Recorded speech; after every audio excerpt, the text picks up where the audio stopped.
So I can find a point over here. How's it now? Nothing. Can you feel it?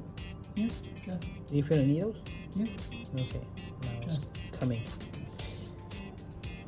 Well, How's this the point heat? is actually on kidney meridians. Where's the heat now? Nothing. Something in my foot over here. Under your foot. Okay? Yeah. Yep, because it's on kidney meridian. So you go down to your under your foot, not on your toe.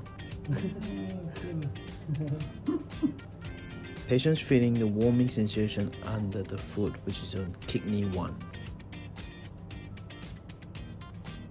Just going up right when I'm cold. Yeah. Getting warmer and warmer? Yeah. Awesome. Wow, how cool is that?